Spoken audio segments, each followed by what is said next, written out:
उम्मीद है कि आप लोग पढ़ाई कर रहे होंगे। इस क्लास में हम बात करेंगे प्लासी के युद्ध का। प्लासी का युद्ध बहुत इंपॉर्टेंट है। जीएस में भी इंपॉर्टेंट है, जीएस के क्वेश्चंस भी यहाँ से आते हैं और जो टीजीटी पीजीटी और जो भी एग्जाम्स है सबके लिए महत्वपूर्ण। जहाँ भी इतिहास है जो है प्लासी का युद्ध एक महत्वपूर्ण टॉपिक है और इसको हम डिटेल में पढ़ेंगे। तो आपके सामने एक मैप दिख रहा है। मैप में राज्य है और जो है राज्य के साथ साथ एक दो नाम भी है। तो ये मैप 1757 का है, जब प्लासी का युद्ध हुआ था उसके आसपास का है। उस समय जो है भारत की स्थिति इस तरह की थी।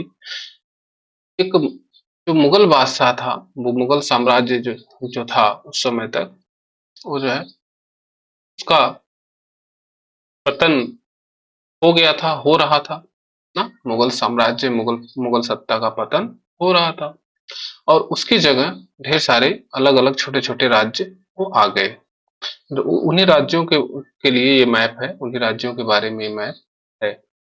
एक बात, दूसरी बात हम अगर देखें, मुगल सत्ता के पतन के बाद, मुगल सत्ता जब क्षीण हुआ, जब उसका ह्रास हुआ ना, तो पतन, तो हम देखेंगे दो तरह के राज्य हमको देखेंगे। दो तरह के राज्य, एक तो स्वतंत्र राज्य और एक वो राज्य जो मुगलों के अधीन थे, के अधीन नवाब थे। अधीन से मतलब ये है कि वो व्यवहारिक रूप से तो स्वतंत्र थे, वो राज्य व्यवहारिक रूप से स्वतंत्र थे, लेकिन सैद्धांतिक रूप से वो मुगल सत्ता के अधीन थे। जैसे उन राज्यों में अगर हम देखें तो अवध, बंगाल, हैदराबाद, कर्नाटक, ये सब राज्य जो है ये मुगलों के सैद्धांतिक रूप से अधीन थे। इसका क्या मतलब है? मतलब ये है कि मुगलों से, जो मुगल सम्राट थे उनसे जो है ये लोग जो पद था वो ग्रहण करते थे, वो फरमान जारी करते थे, उनको मानते भी थे। बहुत हद तक कभी कभी टैक्स कर जो होता था वो देते भी थे, लेकिन व्यवहारिक रूप से टोटली स्वतंत्र थे, व्यवहारिक रूप से स्वतंत्र थे ना। अब हैदराबाद के स्वतंत्र राज्य की स्थापना किसने की, ये पिछले वीडियो में है, आप देख लीजिएगा। बंगाल के बारे में हम बात करेंगे ही। अवध बहुत इंपॉर्टेंट है, इसकी जो है इसको स्वतंत्र राज्य के रूप में स्थापित किया था सादत खान बुरहान मुल्क ने। इसी तरह जो है हम दूसरा कैटेगरी देखेंगे जो स्वतंत्र राज्य थे, जो मुगल के अधीन नहीं थे। जैसे केरल राज्य है, यहाँ पर मैसूर, मराठा, सिख बाद में आएंगे, उनको हम देखेंगे। राजपूताना तो ये ऑलरेडी स्वतंत्र थे पहले से ही, लेकिन ये राज्य मैसूर, केरल और ये हैदराबाद, कर्नाटक, ये सब विजयनगर साम्राज्य पर स्थापित हुए।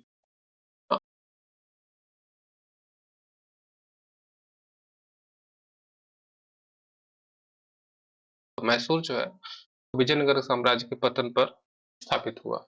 तो इस तरह हम दो कैटेगरी देख ली, दो तरह के राज्य देख लिए ना, एक स्वतंत्र और एक मुगलों के अधीन सैद्धांतिक रूप से। यानी हम कह सकते हैं कि बंगाल उस समय जो है मुगल सत्ता के अधीन ही था, सैद्धांतिक रूप से व्यवहार जो है स्वतंत्र कर रहा था। तो अब जो है हम चलते हैं, देखते हैं बंगाल को, क्योंकि हमको बंगाल ही जानना है, अवध जानना है। धीरे धीरे आप सारी चीजें जान जाएंगे। मराठा देखिए बहुत बड़े एरिया पर जो है इन्होंने कब्जा कर लिया था, बहुत बड़ा साम्राज्य हो गया था मराठा साम्राज्य। और ऐसा माना जाता था कि मुगलों के उत्तराधिकारी मराठा ही होंगे, लेकिन ऐसा हुआ नहीं। क्यों नहीं हुआ, कैसे, क्या दिक्कत आई, कैसे फिर मराठा शक्ति धीरे धीरे कम होती चली गई और एक नई शक्ति आ गई, अंग्रेज ना। तो चलिए हम शुरू करते हैं, पहले बंगाल को देखते हैं। ये बात समझ गए, मैप को अच्छे से स्टडी कर लीजिएगा, इसको समझ लीजिएगा, उसी समय का मैप है, ठीक है। चलते हैं बंगाल, देखते हैं पहले बंगाल। ठीक, तो बंगाल में जरदौला ये नवाब बने। कैसे बने और अलीवर्दी खां से क्या संबंध था, पहले इसको समझ लेते हैं। तो अलीवर्दी खान जो है, इनका कोई पुत्र नहीं था, इनकी 3 पुत्रियां थी, तीनों की शादी अलग अलग जगह हुई है। तो हम बात करें तो ढाका, ढाका में जो शादी हुई है घसीटी बेगम का, इसका घसीटी बेगम बड़ी बेटी है ये, घसीटी बेगम। दूसरी बेटी सेकंड नंबर की शादी हुई थी रंगपुर में, और उस बेटी से जो लड़का पैदा हुआ था, जो पुत्र था, वो था शौकत जंग, शौकत जंग। और जो सबसे छोटी बेटी थी पटना, पटना उसकी शादी हुई थी, और नाम था अमीना बेगम। अमीना बेगम के पुत्र थे सिराजुद्दौला, सिराजुद्दौला।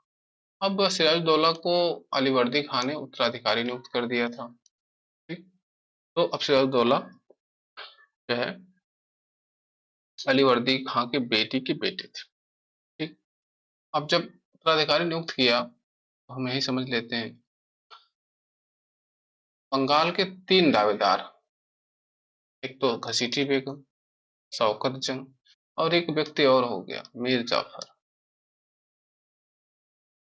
ये तीनों जो है षड्यंत्र रचने लगे, विद्रोह करने लगे एक तरह से, कि सिराजुद्दौला को नवाबी के पद से हटाया जाए ना। तो पहले समझते हैं, देखते हैं पहले घसीटी बेगम के साथ जो है क्या हुआ। तो घसीटी बेगम की संपत्ति जब्त कर ली गई, मौसी थी, बड़ी मौसी, इनकी संपत्ति को क्या हुआ, जब्त कर लिया गया, सिराजुद्दौला ने जब्त कर लिया, और इनको जो है इनके महल में नजरबंद कर दिया।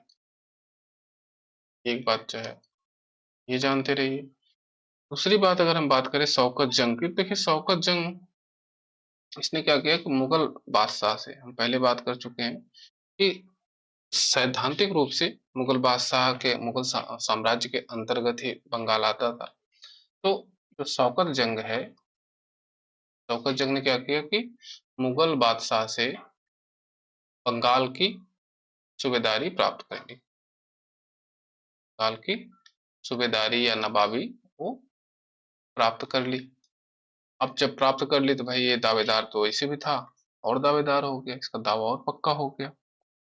जब दावा और पक्का हो गया तो इसने क्या किया, शौकत जंग ने मीर जाफर को मिला लिया यहाँ के, और जगत सेठ जो बहुत बड़ा व्यापारी है, इसके बारे में भी हम पढ़ेंगे, इसको मिला लिया, सबको मिला के जो है सिराजुद्दौला से युद्ध कर लिया। ठीक। लड़ाई हुई ना, वो लड़ाई हुई 16 अक्टूबर 1756 को। ठीक। अब इस 1756 को, इस युद्ध को, कहा गया मनिहारी का युद्ध, नाम है मनिहारी, इंपॉर्टेंट है, मनिहारी का युद्ध। इस मनिहारी के युद्ध में शौकत जंग हार गया, और तो जो है वहीं मार दिया गया। तो इस तरह शौकत जंग की जो है, जो प्रॉब्लम थी, जो समस्या थी सिराजुद्दौला की, शौकत जंग उसको मनिहारी के युद्ध में हरा के मार दिया, समस्या खत्म हुई। आगे बात करें तो मनिहारी के युद्ध में जो सिराज उनका जो सेनापति था मोहनलाल, मनिहारी के युद्ध में जो है वही हीरो था, मतलब मुख्य भूमिका मोहनलाल की थी। तो मोहनलाल को जो है राजा की उपाधि दी गई, उपाधि राजा, ये भी जानते रहिए। और भी जानते रहिए कि पूर्णिया पास जो है इनको पूर्णिया का सूबेदार नियुक्त किया गया, मोहनलाल को सूबेदार, तो ये भी जानते रहिए ना। मोहनलाल को राजा की उपाधि दी गई थी, तो क्वेश्चन आ जाते हैं इस तरह से, बहुत इंपॉर्टेंट है। अब जगत सेठ की बात करें, जगत सेठ व्यापारी, बंगाल का बहुत बड़ा, कि सिराजुद्दौला ने इससे जो है कुछ पैसों की मांग की, 3 करोड़ रुपए की, सिराज ने जगत सेठ से 3 करोड़ रुपए की डिमांड करी। ठीक। मांग की, और जगत सेठ ने आनाकानी करना शुरू कर दिया। तो जगह सेठ को कैद कर लिया। सिराजुद्दौला ने तो जगह सेठ भी कैद में है और सिराज से खफा है, बहुत बड़ा व्यापारी है। ठीक। आगे हम और बात करें तो अंग्रेजों को देखते हैं। अंग्रेज क्या कर रहे थे, बहुत महत्वपूर्ण है अंग्रेजों को समझना। अंग्रेज देखिए, अंग्रेज उस समय जो है व्यापार तो कर ही रहे थे, तमाम जो है उनको फरमान मिल गए थे और मुफ्त में बिना टैक्स दिए बिना कर दिए व्यापार कर रहे थे। लेकिन उस समय जो है काम किया अंग्रेजों ने, राज बल्लभ को जो है फोर्ट विलियम में शरण दे दी। यानी जो इनका किला था फोर्ट विलियम, उसमें जो है राज बल्लभ को शरण दे दी। कौन है राज बल्लभ, थोड़ा सा ये भी जान लेते हैं। तो राज बल्लभ जो है एक घसीटी बेगम के दीवान है। घसीटी बेगम के दीवान कृष्ण बल्लभ का पुत्र है। क्या है, कृष्ण बल्लभ का पुत्र, लड़का है ये। और राज बल्लभ ने किया क्या था, ये जो है खजाना लेके भाग गया था। ठीक। जब घसीटी बेगम को कैद किया जा रहा था तो खजाना जो है वो राज बल्लभ लेके भाग गया। खजाना एक तरह से ये जो है राजनीतिक अपराधी था, राजनीतिक अपराधी था। तो सिराज ने कहा कि भाई जो है राजवल्लभ को सौंप दीजिए। अंग्रेज जो है ऐसा नहीं किए। अभी और देखते हैं। दूसरी एक बात थी, जब सिराज का जो है राज्यारोहण हो रहा था, सिराजुद्दौला का क्या हो रहा था, राज्यारोहण मतलब कि नवाब, जब वो नवाब बनने जा रहे थे ना, तो उस समय उस समय अंग्रेजों ने कोई नजराना नहीं भेजा। अंग्रेजों ने कोई नजराना नहीं भेजा। नजराना मतलब देखिए, उस समय एक प्रथा थी, प्रचलन में था कि भाई नवाब कोई नया बनेगा तो उसके राज्य में जो लोग होंगे, जो व्यापारी होंगे, जो हाँ, जो बड़े लोग होंगे, वो जाएंगे और नजराना लेके जाएंगे, कुछ गिफ्ट लेके जाएंगे। तो नहीं भेजा, तो सिराज इससे भी खफा खफा थे। तो दो समस्या, दो मैटर हो गया। और एक मैटर जान लीजिए, अंग्रेजों ने फोर्ट विलियम जो किला था उसकी किलेबंदी स्टार्ट कर दी। किलेबंदी, किलेबंदी मतलब कि उस पे तोप लगाने लगे ना, उसका खाइया खोदने लगे, तो इसे किलेबंदी कहा जाता है। किलेबंदी स्टार्ट कर दी, ये भी एक समस्या थी। और बिना जो है सिराजुद्दौला की अनुमति के ना, ये बड़ी बात है। सिराजुद्दौला नवाब है, राज्य सिराजुद्दौला का है, बंगाल सिराजुद्दौला का है, और उसमें जो है आप एक किला बनाते हैं और उसकी किलेबंदी भी कर रहे हैं, उसका फोर्टिफिकेशन कर रहे हैं, प्लस जो है क्या कर रहे हैं, राजवल्लभ को शरण दे दिए हैं। प्लस जो है नवाब जब बना तो राज्यारोहण में कुछ नहीं, निजरान कुछ आप लेके गए भी नहीं ना। ये सब सीधे सीधे जो है अ, सिराजुद्दौला के संप्रभुता पर हमला था। संप्रभुता समझते हैं, कोई अ, जो है राज्य है और वहां जाके कोई बाहरी आदमी जाके किला बना रहा और बिना पूछे, सीधे संप्रभुता पर हमला था। इसके बावजूद सिराज ने कहा ठीक है, हमको राजबल्लभ लौटा दो और किलेबंदी बंद कर दो। फ्रांसीसियों से भी कहा, तो फ्रांसीसियों ने क्या किया, वो बंद कर दिया। फ्रांसीसियों ने वो किलेबंदी बंद कर दिया, लेकिन अंग्रेजों ने नहीं बंद किया। हाँ, किलेबंदी हो क्यों रही थी थोड़ा ये भी जान लीजिए। तो कर्नाटक युद्ध हो रहा था फ्रांस और अंग्रेजों के बीच में, तो ये दोनों बंगाल में किलेबंदी स्टार्ट कर दिए थे, जो कि ठीक नहीं था ना, ऐसा जो है वो नहीं चाहता था। चलिए हम आगे देखते हैं। तो इसके बाद जो मौका मिला फिर भी ये सब ने नहीं माना, सब कुछ चीजें, क्योंकि अंग्रेजों ने ये सोचा था कि सिराज जो है उतना पावरफुल नहीं है ना, इस वजह से सिराज की बात नहीं मानी गई। आगे हम और बात कर लें तो सिराज ने इसके बावजूद हल निकालने का प्रयास किया। नहीं मानने के बाद भी उसने कहा कि भाई ठीक है, हम लोग चलते हैं, समस्या है तो उसकी बात कर लेते हैं। तो सिराज ने क्या किया कि एक हल निकालने का प्रयास किया। क्या किया कि ख्वाजा वाजिद, इंपॉर्टेंट है, जानते रहिए सबको, और राजनारायण नारायण, इन दोनों को जो है, या आप इनको एक नाम और जैसे जानते रहिए, नारायण सिंह। नारायण सिंह, इन दोनों को जो है भेजा कि जाइए अंग्रेजों के पास, फोर्ट विलियम में जाइए ना, और वहां जो है बात करिए कि भाई राजवल्लभ को सौंप दे, समस्या सॉल्व हो जाएगी। नहीं, ये लोग गए ना, कहाँ, फोर्ट विलियम। फोर्ट विलियम, तो फोर्ट विलियम का जो गवर्नर था, बहुत इंपॉर्टेंट है, इसको जानना जरूरी है, रॉजर ड्रेक। रॉजर ड्रेक, इसने जो है, इसने ख्वाजा वाजिद को और राजा नारायण को जो है ये अपमानित किया, पहली बात तो, और बात तो नहीं सुनी, वो तो अलग बात है ना, अपमान भी किया। नहीं तो और दिक्कत हो गई।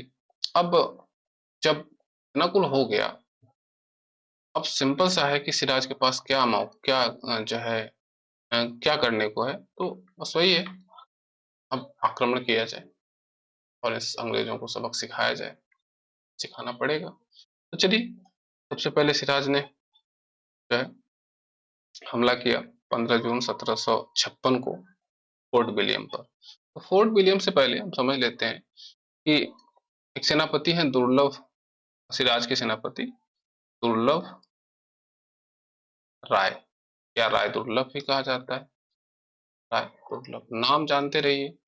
इन्हें, राय दुर्लभ ने कासिम बाजार पर आक्रमण किया। कासिम बाजार, यहाँ फैक्ट्री थी अंग्रेजों की, कासिम बाजार पे उस पर आक्रमण किया, और यहाँ का जो सेनापति था वाट्स, वाट्स जो है ये हार गया और इसने सरेंडर कर दिया वाट्स ने, और वाट्स सरेंडर कर दिया तो इसने सारी शर्तें मान भी ली कि ठीक है, हम जो है राजवल्लभ को बात कर लेंगे, फोर्ट विलियम ड्रेक से बात कर लेंगे और हम वापस कर देंगे।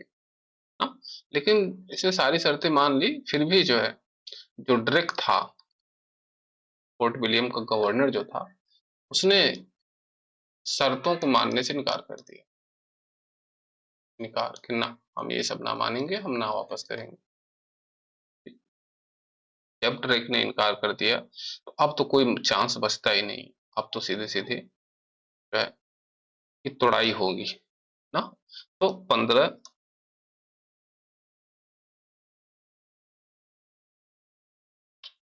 हाँ 15 जून, सॉरी 15 जून 1756 को फोर्ट विलियम पर हमला किसने किया, सिराज ने किया, सिराज ने किया। 3-4 दिन लगे, हमला हुआ तो जो है सबसे पहले तो ड्रेक, इसको समझते हैं, रॉजर ड्रेक, पहले रॉजर ड्रेक ये भाग गया। कहाँ भागा, उल्टा द्वीप, बंगाल खाड़ी में है उल्टा द्वीप, बहुत इंपॉर्टेंट है, इसको आप जानते रहिए। अपने साथियों के साथ भाग गया और लोगों के साथ, लेकिन हालवेल जो है वो बचा रह गया, हालवेल। ठीक, थोड़ा सा इसको भी जानते रहिए, हालवेल इंपॉर्टेंट हो जाता है, इससे क्वेश्चंस आ जाता है। ये थोड़ा टाइम लड़ा हालवेल, लड़ने के बाद जो है ये भी जो है सरेंडर कर दिया। तो ये घटना जो है पूरी तरह से 20 जून को 1756 को फोर्ट विलियम पर कब्जा हो गया, फोर्ट विलियम पर कब्जा। ठीक, हालवेल लड़ा लेकिन हार गया। ठीक, अब हुआ क्या, हलवेल ने एक मनगढ़ंत कहानी बनाई है, उस पर थोड़ा सा बात कर लें। क्या है, हलवेल जो है जब बचा तो उसने कहा कि भाई देखिए, अ, एक 18 फीट जो है लंबा और 14 फीट चौड़ा कमरा था। कहानी सुनिए इसकी, कमरा था, जिस कमरे में 146 अंग्रेजों को सिराजुद्दौला ने बंद कर दिया। किसने, 146 अंग्रेजों को, उसमें महिलाएं भी थी, बच्चे भी थे, अंग्रेजों को जो है उसने क्या कर दिया, बंद कर दिया। छोटा सा कमरा था ना, 18 बाई 14 फीट का कमरा था, इसमें बंद कर दिया। और बंद करने के बाद पुलिस में से 23 व्यक्ति ही जिंदा बचे, अंग्रेज जिंदा बचे। ठीक? ये हालवेल ने कहा, हालवेल भी उसी में था, 23 में, ये भी बच गया, ने कहा कि मैं भी बच गया।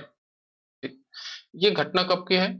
उसी 20 जून, जिस दिन जो है फोर्ट विलियम पर कब्जा हो, उसी की रात की बात है, तो 20 जून की ही बात है। 20 जून 1756 की ही बात है। ठीक। इस घटना को जाना गया काल कोठरी का घटना। इस नाम से जाना गया काल कोठरी की घटना, या ब्लैक हॉल ट्रेजेडी कहा गया, black hole tragedy.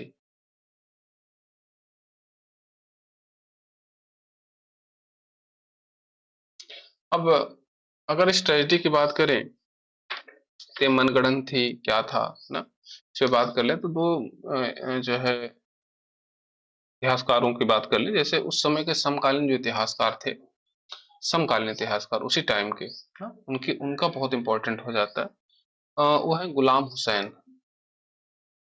Ghulam Hussain, इन्होंने जो है इनकी जो किताब है सियार उल मुतखैरिन, मुतखैरिन, सियार उल मुतखैरिन, इस किताब में इन्होंने इस ब्लैक हॉल की घटना का जिक्र नहीं किया। इस काल कोठरी का कोई जिक्र नहीं है। इसका मतलब है कि ये जो है मनगढ़ंत है। दूसरा, डॉक्टर ईश्वरी प्रसाद, इनका भी स्टेटमेंट जान ही लेते हैं, काम आएगा, इसे पूछा जा सकता है और जानते भी रहिए। इन्होंने कहा कि इस घटना में कुछ भी सत्य नहीं है। इस घटना में कुछ भी सत्य नहीं है। दिमाग में आता है कि आखिर पे ये घटना, ये मनगढ़ंत बनाया क्यों होगा? वो तो बस इसलिए बनाया था कि मतलब कितना जो है प्रताड़ित किया गया अंग्रेजों को, कितना बुरी तरह से जो है सिराजुद्दौला को जो है वो सही व्यक्ति नहीं साबित करने के लिए ये जो है मनगढ़ंत कहानी बनाई गई, और ये मनगढ़ंत ही थी। ठीक। अब जब फोर्ट विलियम पर, चली आगे चलते हैं, फोर्ट विलियम पर कब्जा हो गया तो ये कलकत्ता में था फोर्ट विलियम, तो कलकत्ता का नाम बदल के अलीनगर कर दिया। सिराजुद्दौला ने क्या किया कि कलकत्ता का नाम बदल के क्या कर दिया, अली नगर। एक बात ये जानिए। ठीक। दूसरा जो है, ये अली नगर को अपने सेनापति मानिक चंद, इंपॉर्टेंट नाम है याद रखिएगा, मानिक चंद को सौंप कर चला गया मुर्शिदाबाद। सौंप कर कहाँ चला गया? मुर्शिदाबाद। सिराजुद्दौला, हाँ, ये जानते रहिए। मानिक चंद जो है कलकत्ता का सेनापति हो गया, और फोर्ट विलियम का हो गया, कलकत्ता का नाम अलीनगर हो गया, और चला गया मुर्शिदाबाद सिराजुद्दौला। अब हम समझते हैं कि इस दक्षिण भारत में क्या हो रहा था। तो दक्षिण भारत में जस्ट जस्ट अभी 56 में ही सेकंड कर्नाटक युद्ध समाप्त हुआ था, द्वितीय कर्नाटक युद्ध, और उसमें अंग्रेजों ने क्लाइव जो है वो सेनापति के रूप में निकल के आया। उसने जो है आरकांड का घेरा किया था, वो पिछले वीडियो में आप अच्छे से समझ लीजिएगा, वहीं से आप समझिए कि वो जो है हीरो बन के निकला था। और जो है जब ऐसा स्थिति आया कि कलकत्ता हाथ से निकल गया, तो तुरंत 14 दिसंबर, डेट बहुत इंपॉर्टेंट नहीं है, क्रम याद रखिए थोड़ा सा, 1756 को, अक्टूबर की घटना है, हाँ दिसंबर की बात है, 14 दिसंबर 1756 को एडमिरल वाटसन, वाटसन बहुत इंपॉर्टेंट है, और रॉबर्ट क्लाइव, कहाँ थे ये? दक्षिण भारत में थे ना, कर्नाटक युद्ध लड़ रहे थे, लड़के जीते हुए थे, तो वाटसन और क्लाइव दोनों को भेजा गया ना। थोड़ा सा ध्यान दे दीजिएगा कि जो क्लाइव था ये स्थल मार्ग से आया था, इसे क्वेश्चन पूछ दिया गया है, उड़ीसा होते हुए ना स्थल मार्ग से, और वाटसन ने समुद्र मार्ग से अपने पूरे जहाज और सैनिक लेके समुद्र मार्ग से आया था। ऐसा क्वेश्चन आ गया है तो ये भी जानते रहिए। ये लोग पहुंचे कहाँ? अलीनगर, कलकत्ता यानी अलीनगर, वही, अभी तो हम अलीनगर है ना, अलीनगर पहुंचे ना, अलीनगर पहुंचे, और मानिक चंद जो वहां का सेनापति, जिसको जो है सिराज जो है सौंप के चला गया था, तो मानिक चंद को घूस दे दिया ये, मानिकचंद को घूस देकर कलकत्ता पर कब्जा कर लिया। क्या कर लिया? कलकत्ता पर कब्जा, या अलीनगर पर कब्जा, पुनः कब्जा हो गया अंग्रेजों का। ठीक। किसने किया? रॉबर्ट क्लाइव ने काम किया और वाटसन ने किया। दोनों का नाम जो है याद रखिएगा। अब सिराज के हाथ से कलकत्ता निकल गया, यानी अलीनगर निकल गया, और वो समस्या में भी आ गया, मानिकचंद मिल भी गया ना। तो जो है सिराज हार मान के एक तरह से 9 फरवरी, ये इंपॉर्टेंट डेट है, 1757 को, फरवरी 57, ध्यान दीजिएगा, तो सिराज ने अलीनगर की संधि की। अलीनगर मतलब कलकत्ता, तो अलीनगर इस संधि के नाम से जाना जाता है, क्योंकि अभी अलीनगर ही नाम की संधि की। ठीक। इस संधि में क्या था? संधि की शर्तें, तो संधि की वही सारी शर्तें कि जो सारी चीजें अंग्रेजों की थी वो पुनः उनको फिर से प्राप्त हो गई, पुनः यथावत, यथास्थिति, जो पहले की स्थिति थी यथास्थिति वो कायम हो गई। सभी चीजें छोड़ दी गई, फोर्ट विलियम छोड़ दिया गया, और जो फरमान, गोल्डन फरमान मिला था बंगाल, बिहार, उड़ीसा में, वो अपना जो है व्यापार कर रहे थे, कोई दिक्कत नहीं थी। ठीक। अब है संधि में ये भी बात था कि भाई जो है शांति समझौता था, तो शांति बनाए रखेंगे, लेकिन जो है क्लाइव, यहीं पे आप जान लीजिए, क्लाइव एंड वाटसन ने क्या काम किया? इन दोनों ने चंद्रनगर पर हमला कर लिया। चंद्रनगर, चंद्रनगर भाई फ्रांसीसी बस्ती थी, फ्रांसीसी बस्ती या फ्रांसीसी कारखाना यहाँ था चंद्रनगर में। ठीक है, उस पर हमला किया और चंद्रनगर को जीत लिया। ठीक, ध्यान दीजिएगा। यहाँ भी अगर बात करें तो चंद्रनगर के पास सिराज का जो है एक फौजदार था नंद कुमार, उसको जो है हटा लिया गया घूस देकर, तो ऐसे चंद्रनगर को जीत लिया गया। इस तरह से आप जानते हैं फ्रांसीसी बस्ती को भी क्लाइव वाटसन ने जीत लिया। ये जो है इस तरह ये लोग जो है उल्लंघन भी कर रहे हैं, लेकिन फिर भी कोई दिक्कत नहीं। अब ये जो फ्रांसीसी, चंद्रनगर के फ्रांसीसी थे, ये जो है सिराज के शरण में चले गए। कहाँ चले गए? सिराजुद्दौला की शरण में। सिराज की शरण में चले गए, हार गए तो सिराज की शरण में गए। जब सिराज की शरण में चले गए, सिराज ने शरण दे भी दिया कि आई भाई ठीक है। इसी शरण देने को, शरण देने को कारण बना के शरण दे दिया भाई, इस संधि का उल्लंघन मान लिया गया कि संधि का उल्लंघन हुआ है। ये अंग्रेजों ने, क्लाइव ने मान लिया ऐसा कि संधि का उल्लंघन हुआ है, क्योंकि फ्रांसीसियों को जो सिराजुद्दौला ने शरण दी। इसी कारण को लेकर जो है विरोध स्टार्ट कर दिया अंग्रेजों ने, विरोध प्रारंभ कर दिया। यही तात्कालिक कारण है, समझ गए, इसका, प्लासी युद्ध का। तो अब देखिए विरोध प्रारंभ हो गया। सबसे पहले क्लाइव ने क्या किया? देखिए वहां का जो व्यापारी वर्ग था बंगाल का, बहुत अच्छे समझ लीजिए, ध्यान से सुन के समझ लीजिए कि जो व्यापारी वर्ग था उसका अंग्रेजों से बहुत फायदा था। सारा अंग्रेजों का माल सप्लाई करने का काम ये जो है बंगाल के जो व्यापारी वर्ग करते थे।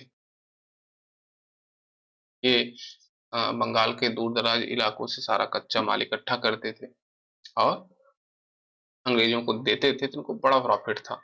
तो व्यापारी वर्ग चाहता था कि अंग्रेज किसी तरह जो है वो बने रहे, जीते। ठीक ना। और ये व्यापारियों को ददनी व्यवस्था, ददनी व्यवस्था समझते हैं? दादनी व्यवस्था या ददनी व्यवस्था, ददनी व्यवस्था अंग्रेजों ने एक तरह से, मतलब बहुत पहले से स्टार्ट है, लेकिन अंग्रेजों ने जो है तो बढ़ावा दिया था। क्या था कि व्यापारियों को पहले से एडवांस में पैसा दे देते थे और व्यापारी काम करते थे, तो व्यापारियों को बहुत फायदा था। तो व्यापारी वर्ग जो है ये सिराज से खफा था। इन व्यापारी वर्ग को ही मिला के क्लाइव ने षड्यंत्र रचना स्टार्ट कर दिया। क्लाइव ने क्या किया? षड्यंत्र। समझते रहिए और फिर अच्छे समझ जाएंगे। अब षड्यंत्र में किसको किसको शामिल किया गया, पहले ये समझ लेते हैं ना। तात्कालिक कारण प्लासी के युद्ध का समझ गए, तो षड्यंत्र समझते हैं। युद्ध नहीं था, ये षड्यंत्र ही था प्लासी के युद्ध, पहली बात तो। हाँ? तो क्लाइव ने वाटसन के माध्यम से जो है सिराजुद्दौला के विरोधी में संपर्क करना प्रारंभ कर दिया। सिराज के विरोधी थे, सिराजुद्दौला के विरोधी जो थे उनसे संपर्क करना स्टार्ट कर दिया। उसमें सबसे पहला नाम है मीर जाफर, सेनापति था, पावरफुल था। इसको कहा गया कि भाई उनको हम नवाब बनाएंगे, सबको कुछ न कुछ दिया जाने का वादा किया गया था, तो उसमें नवाब बनाएंगे। ठीक। जबकि जगत सेठ जो है ये नहीं चाहता था कि मिर्जापुर को नवाब बनाया जाए। ये ध्यान दीजिएगा, जगत सेठ जो है वो चाहता था कि इसको बनाने के लिए वो चाहता था कि यार लतीफ जो था, एक और व्यक्ति था, उसको नवाब बनना चाहता था, जगत सेठ नहीं बनाना चाहता था। थोड़ा जानते रहिए। मीर जाफर को नवाब, उसके बाद जो है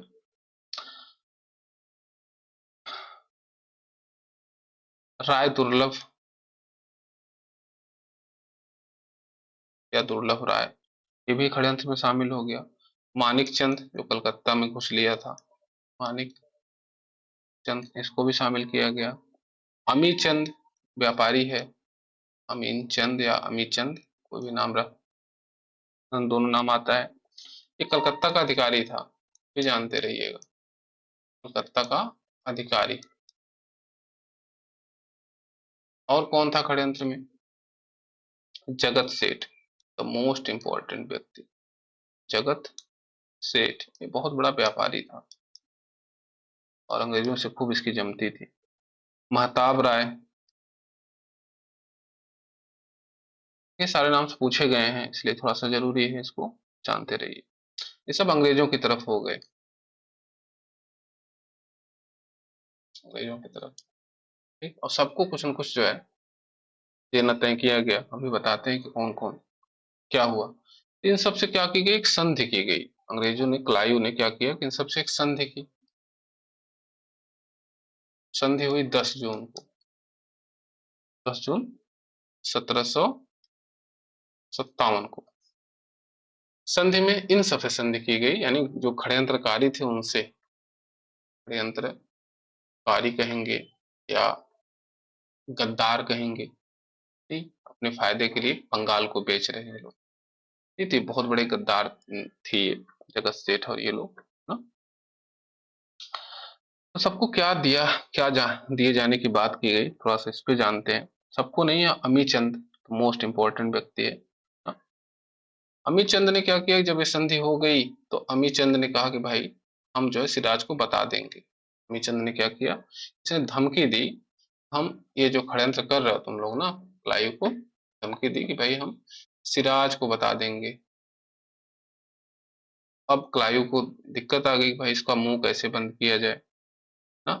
धमकी में इसने कहा कि ठीक है, हमको पैसा दे दीजिए ढेर सारा। ठीक, कितना पैसा? 30 लाख। वो 30 लाख चाहिए और प्लस चाहिए 5% खजाने का, जो भी खजाना मिलेगा ना उस खजाने का 5% चाहिए। ये डिमांड अमीचंद ने कर दी और धमकी भी दी, हम सिराज से बता देंगे। अब क्लाइव ने क्या किया, क्लाइव ने कहा चलो ठीक है मान लेते हैं, लेकिन वाटसन नहीं मान रहा था ना। जब वाटसन नहीं मान रहा था तो क्लाइव ने क्या किया कि जो संधि की जो शर्तें थी उसमें 14 बातें थी, 13 बातें थी, सॉरी, पहले तो 13 बातें थी, 14वीं बात इसमें जोड़ लिया गया ना। तो जो 14वीं बात थी, जो 14वीं बात थी उसमें यही था कि मानिक चंद को 30 लाख रुपए और 5 पैसे दिया जाएगा, और इस पे साइन का क्वेश्चन पूछा गया है। देखिए वाटसन नहीं मान रहा था, आप ध्यान दीजिएगा, वाटसन सिग्नेचर नहीं कर रहा था, हस्ताक्षर नहीं कर रहा था, तो उसकी जगह क्लाइव ने हस्ताक्षर करवाया था। ध्यान दीजिएगा, लुसिंगटन से करवाया था। किससे? लुसिंगटन, एक अंग्रेज अधिकारी ये भी है, उसने जो है वाटसन का हस्ताक्षर किया था। ध्यान दीजिएगा ना। और ये भी बात ध्यान दीजिएगा, जो जिसपे 14 बातें थी वो लाल कागज पे था। ये पूछा गया क्वेश्चन से, आईएएस में पूछा गया है, बस इसको जानते रहिए। अब जिस लेवल पे क्वेश्चंस पूछ रहा है उस लेवल पे पढ़ना ही पड़ेगा। जिसमें देखिए 14 बातें थी वो था लाल कागज, और जिसपे 13 बातें थी वो था सफेद कागज, सफेद कागज। तो जो 14वीं बात थी ना, यही था अमीचंद के लिए, और ये फर्जी था। ये लाल कागज जो था यही फर्जी था, और इसी पर जाली सिग्नेचर करवाया था क्लाइव ने वाटसन का। तो यहाँ पे ध्यान दीजिएगा, क्वेश्चन आया हुआ है क्लाइव ने किसका जो है फर्जी सिग्नेचर करवाया है, वाटसन को पता भी नहीं था, ऐसा हो गया। हाँ? अगर हम और बात करें तो अब चलते हैं, हम देखते हैं। ये सब हो गया, फर्जी हस्ताक्षर हो गया, सारी शर्तें तय हो गई। प्लासी का युद्ध 22 जून को क्या हुआ? 22 जून को क्लाइव क्लाइव था, उसने अपने सेनापति, सभी सेनापतियों को लेके कहाँ पहुंचा? प्लासी। ठीक, उसमें कौन कौन सेनापति थे तो जान लेते हैं। एक मेजर किलपैट्रिक, ये था। मेजर ग्रांट था। मेजर कूट था। और कप्तान गफ था। ये मेन मेन थे, बाकी और अंग्रेज थे। ये सब जो है मेजर थे। इन सबको लेके क्लाइव प्लासी पहुंचा 22 जून को। ठीक, सिराज भी पहुंच गया ना, सिराज के पहले ही पहुंचा था। स्थान प्लासी। प्लासी के बारे में थोड़ा सा और जान लेते हैं। तो प्लासी देखिए आज के समय नादिया जिले में है। नादिया जिला,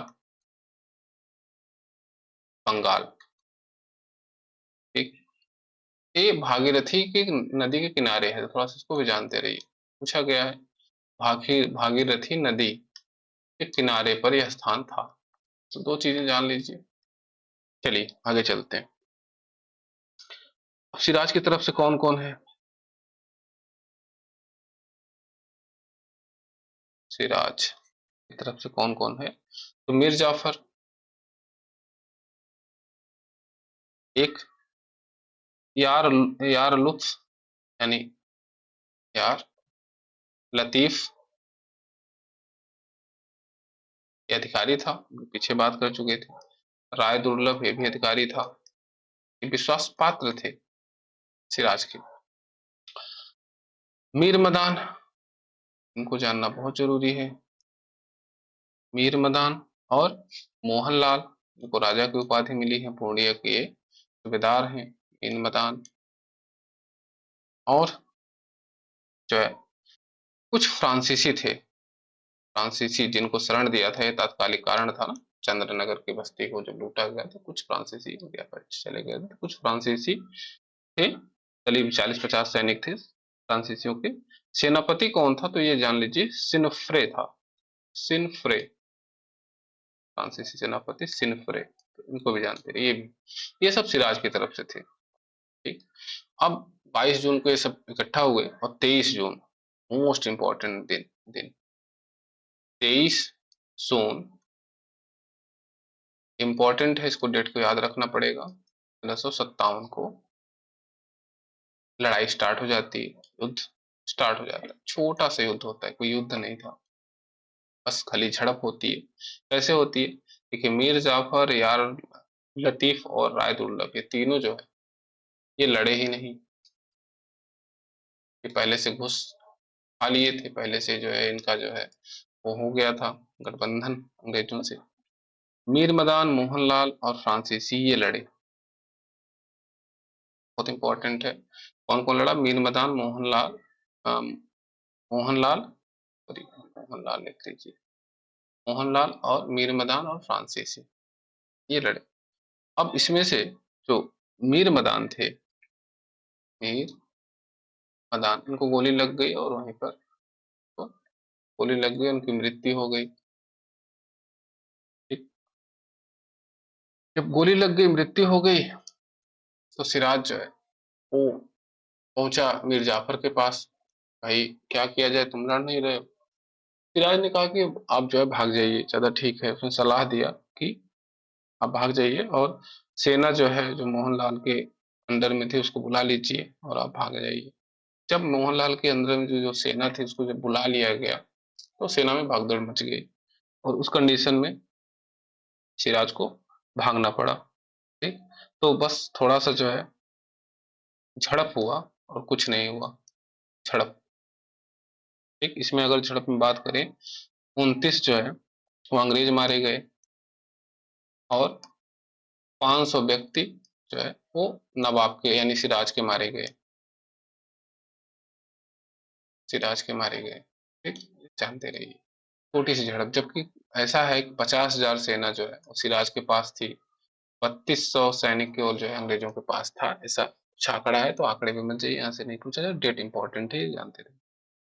अब जब सिराज जो है वहां से जो है भागे तो कहाँ गए पहले ये जानते हैं, थोड़ा सा हुआ क्या आगे।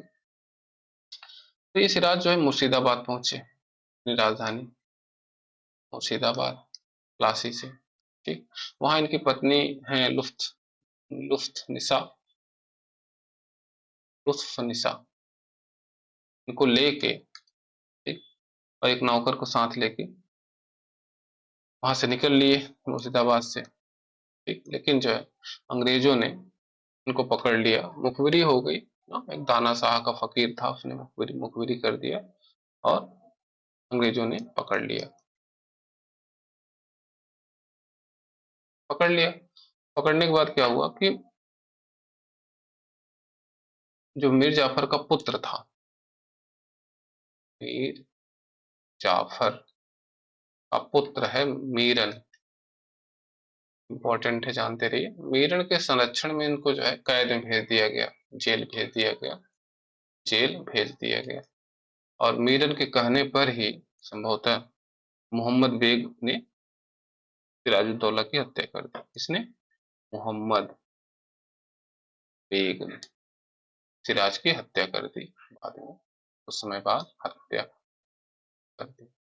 ठीक, तो इतना जानते रहिए, इस तरह सिराज की हत्या हो गई। और जब हत्या हो गई तो बाद में मुर्शिदाबाद में की गलियों में घुमाया गया, और कम समय तक छोटा था। सभी नवाब के जो परिवार के लोग थे ना, उनको जो है हुगली नदी में डुबो दिया गया। तमाम जो है अंग्रेजों ने जो अत्याचार करने थे वो किए। उसमें से लुफ्त निसा जो थी, उनकी जो बेगम थी, उनको जो है छोड़ दिया गया। लुफ्त निसा, उनको जो है नहीं मारा गया। और मीर जाफर ने भी शादी का प्रस्ताव दिया, मीरन ने शादी का प्रस्ताव दिया, लेकिन दोनों शादी के प्रस्ताव को इन्होंने ठुकरा दिया। ना, हम शादी नहीं करेंगे। कहा कि भाई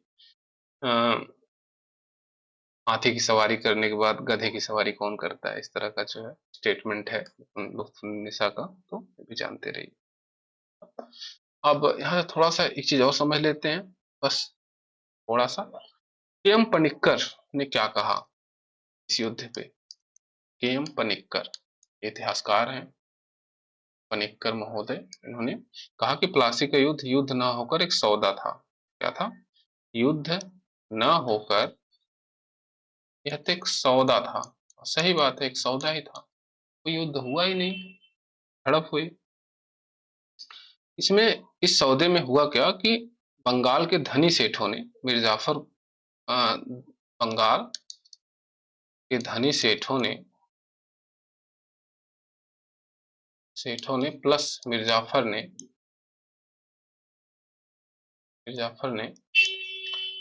नवाब को अंग्रेजों के हाथ बेच दिया। नवाब को अंग्रेजों के हाथ बेच दिया। देखिए कितना है अच्छा स्टेटमेंट है, और ये बात सत्य है कि ऐसा किया गया ना। तो चलिए ठीक है, ये था प्लासी का युद्ध, बहुत इंपॉर्टेंट है, सारे नाम इंपॉर्टेंट है। और सीरियल क्रम भी थोड़ा बना लीजिएगा, इसमें से हम नेक्स्ट जो है बक्सर का युद्ध देखेंगे। ठीक, और जो है पढ़ते रहिए, और इसे ज्यादा से ज्यादा जो है प्रयास करिए कि नोट्स बनाते रहिए। धन्यवाद।